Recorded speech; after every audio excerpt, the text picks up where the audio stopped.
Touring is a whole entity all to itself. It's a very different experience. My name is Robert Hunt, and this is my Broadway life.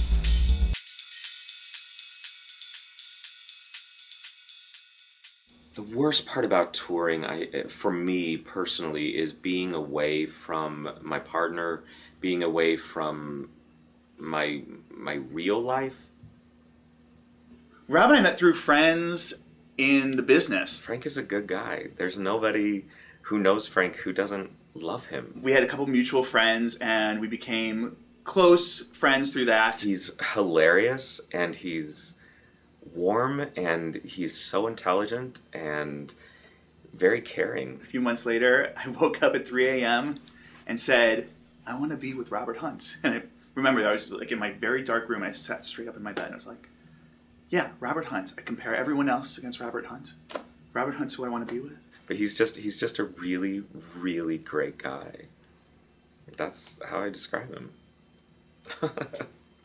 My partner, Frank, was an actor. I joined the company of Miss Saigon in 1995, 2 weeks before I graduated from NYU, and was there for about 3 years. And he was looking to transition out of that business and go into something else. Did some regional theater, and then rejoined Miss Saigon for the last 8 months. So he was applying to grad school, so the two of us were looking for a place where we both could pursue our new interests and not be in New York. I did the national tour of South Pacific after that, and then I did I Love Your Perfect Now Change off Broadway, and then I was done.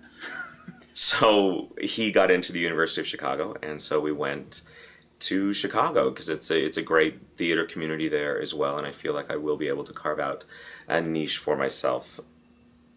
The arts were home away from home for me, and so to be able to help facilitate that for other kids in the community in which I grew up is really special. Frank's life is really full and really busy.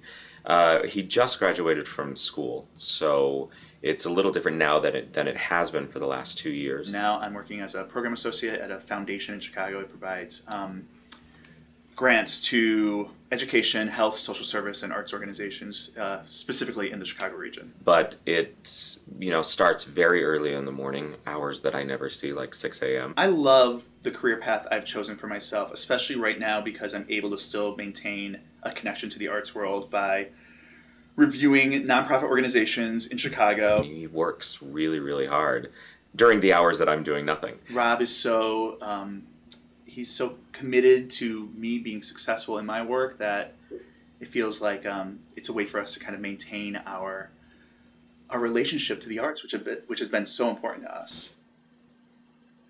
I think that the actual work on a relationship becomes much more intensified and requires a much stronger, conscious, concerted effort when you're on the road, when you're apart from each other. You know, I think it's helped that I've been on tour before and that I know what it's like to be on tour and be in a committed relationship. He has a complete understanding of what it is that I do, so that the monotony of the road, when it gets to me, he understands that because he's been there himself. You know, I'm here to help nurture Rob's dreams. When I'm talking to him on the phone at work and I say, oh, I have to go, he understands that that means right now. There's no waiting 30 seconds, to finish the conversation. I think Rob being deeply involved in what he's doing out here and me being deeply involved in what I'm doing at home has helped our relationship.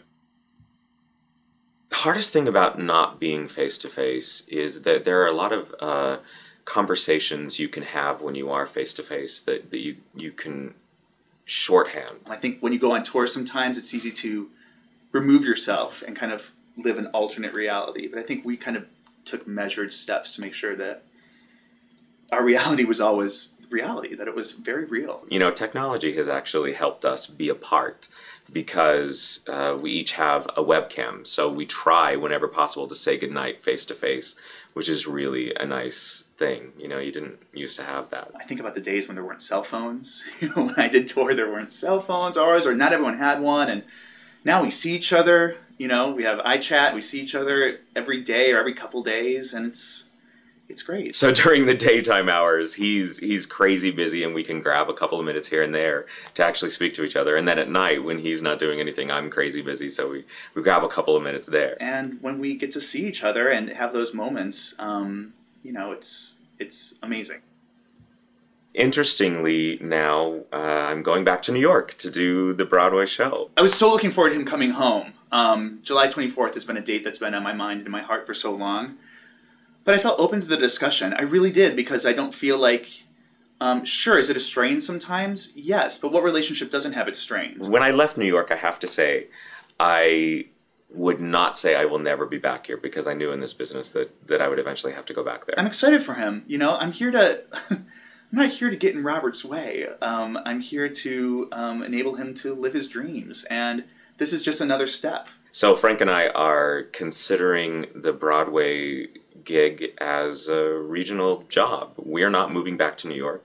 We are staying in Chicago, and I'm just going to New York for, several months to do a show. And I feel like we made the decision really together.